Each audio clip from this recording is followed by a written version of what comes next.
La restauración es un concepto que todos tenemos en otros ámbitos y nos lleva generalmente al pasado. Restauramos cuando hay un objeto o algo material que se perturba, se destruye y tenemos una idea de cómo era antes.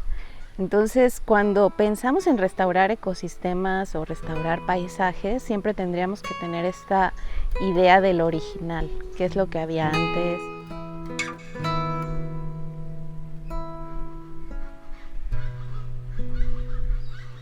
Y es un tema muy debatido porque justamente los ecosistemas, los paisajes no son entes estáticos, no son esas fotografías ni esas obras de arte que han estado ahí, que teníamos idea cómo eran. Son entes totalmente dinámicos que además van evolucionando con o sin las perturbaciones humanas, ¿no? Entonces, actualmente el concepto de restauración más simple es el proceso de asistir o de apoyar la recuperación de un ecosistema que ha sido degradado, dañado, destruido. Pero la realidad es que usamos el concepto de restauración a muchas escalas. Por ejemplo, no solamente se usa a nivel de ecosistemas, también ya se habla de la recuperación de especies, la recuperación del hábitat, pero últimamente estamos hablando muchísimo más y se está financiando más la restauración a nivel paisaje, que involucra una mayor complejidad y obviamente nos involucra mucho más a nosotros, ¿no? A todos los asentamientos humanos, nuestro manejo de la tierra, y entonces se vuelve más complejo.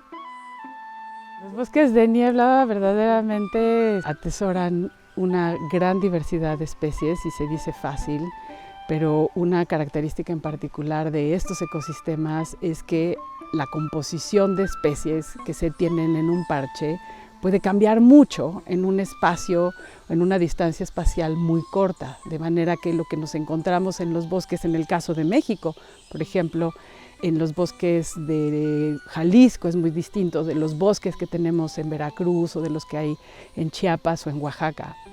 Y cuando uno va al campo se encuentra con que las personas que han vivido en estas áreas conocen una gran variedad de usos prácticamente para todas las especies que están presentes, desde usos medicinales, comestibles, raíces que se utilizaban anteriormente para producir jabón, para hacer fibras, para construcción, y además de todos los usos potenciales que desconocemos por los compuestos activos que se presentan.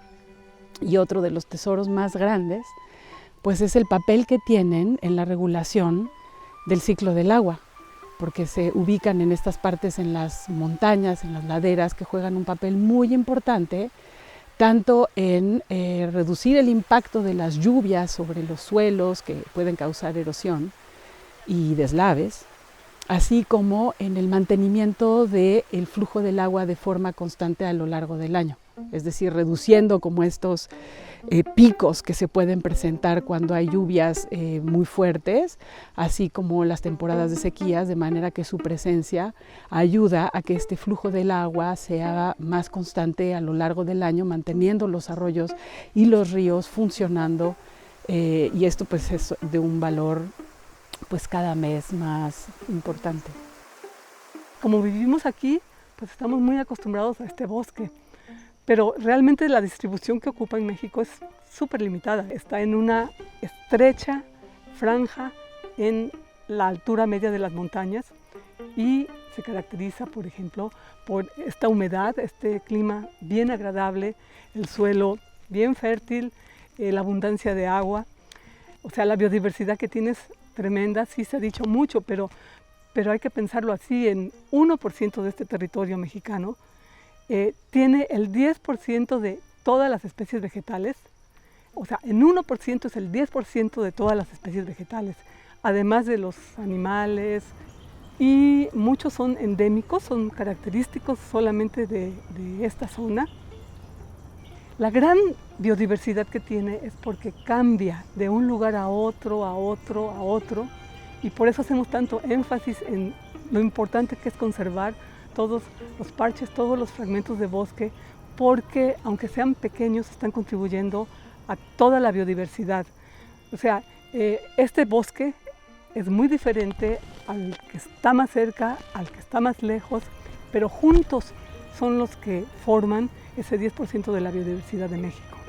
Este ecosistema tiene una distribución fragmentada de forma natural, pero además a esto pues hay una presión por cambio de uso de suelo muy importante para agricultura o para ganadería. En esta región en particular, en el centro de Veracruz, la principal amenaza es el crecimiento urbano.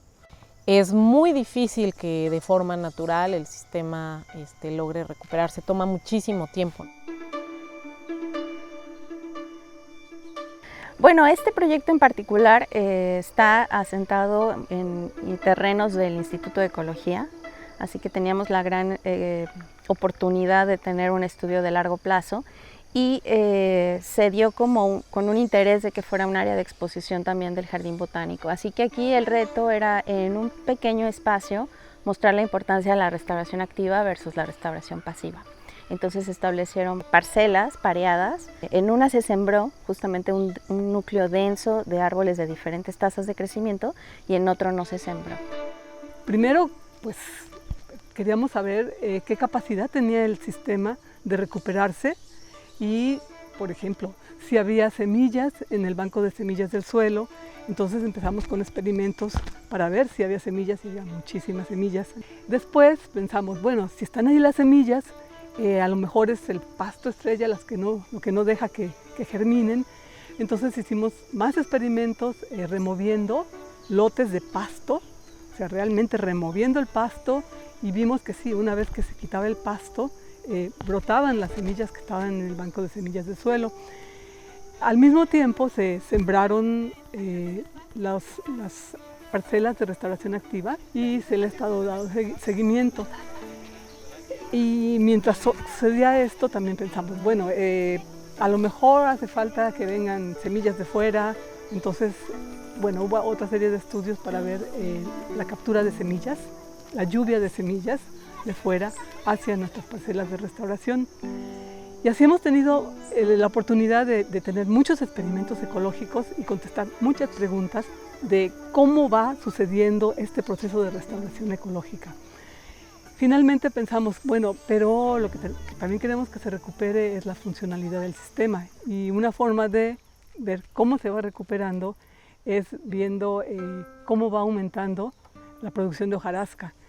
Entonces, por 10 años ya hemos estado dándole seguimiento y mensual. O sea, cada mes venimos y colectamos y vemos cómo se está recuperando el sistema.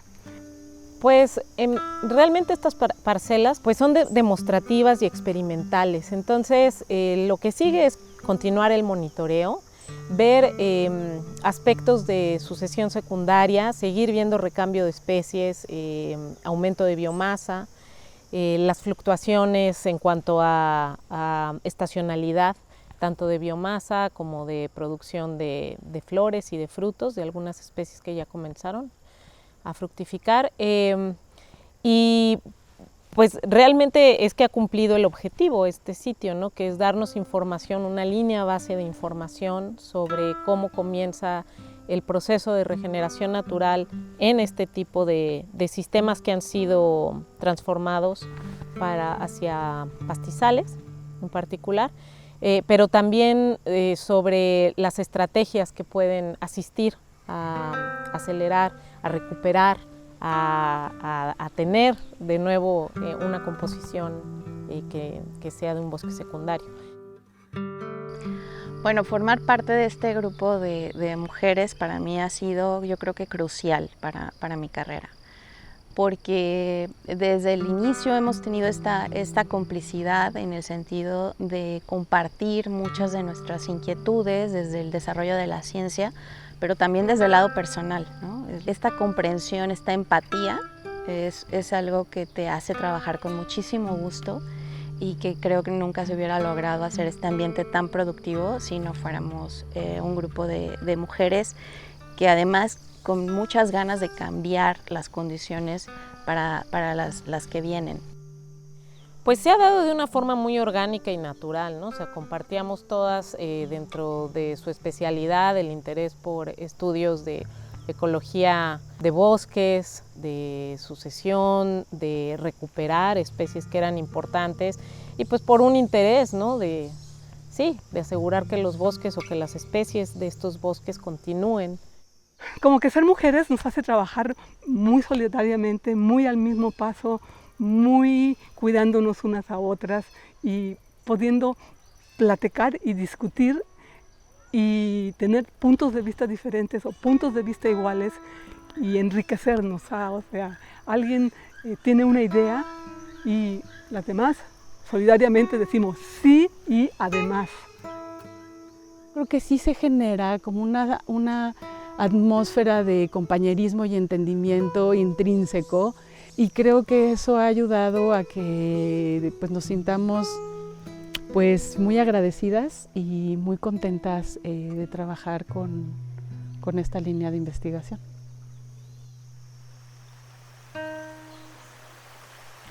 Bueno, la restauración se ha manifestado ya como una tarea urgente, dado el deterioro, dado la pérdida que estamos teniendo en cascada de especies, de interacciones, de procesos.